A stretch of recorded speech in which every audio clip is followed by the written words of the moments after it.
Hey, Dominica. I don't know if I said that right. Sorry, Dominica. I think this looks awesome. I think you did an excellent job on this. I do have some suggestions, but I think so far it looks really good.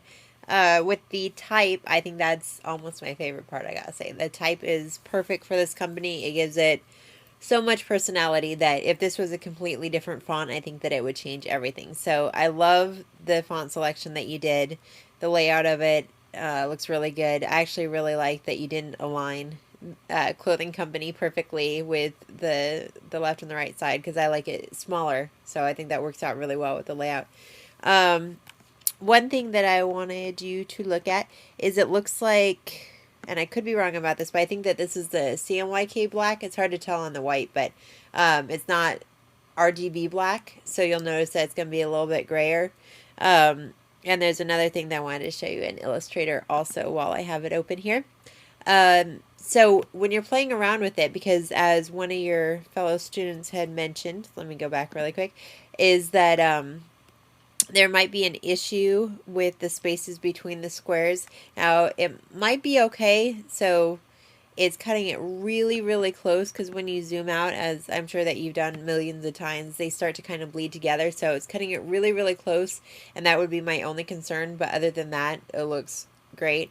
But I want to show you something if you want to play around with it a little bit more that maybe you already know, but if you don't, going to make your life a lot easier. And sorry I didn't show it to you earlier. I didn't even think of it. But if you have a square and you want to make sure that all of your smaller squares are like perfectly even and aligned and same size and everything, you can take a regular square and go to Object, go down to Path, and go down to Split into Grid.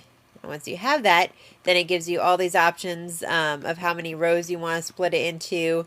And if you have a perfect square, if you do the same number of rows, then obviously they're going to be perfectly square when it divides in the same number of rows. And then you can adjust like the space between them with the gutter and the height and everything like that. So if you want to play around with it some more, probably would have made your life a little bit easier if you didn't know about this. And then you can go in and then select the squares individually and manipulate them. So the only thing other than that, let's say I was going to say one more thing, is when you have the stroke around it, you can see that it actually kind of makes it go below that line so it's not aligned perfectly. So you're going to want to play with that and actually align it to where that stroke lines up with the other things. So instead of having to make it like shrinking down the square to try and get it the right size so that the oh, what am I saying? So that the stroke doesn't go outside of it. If you're in the stroke panel,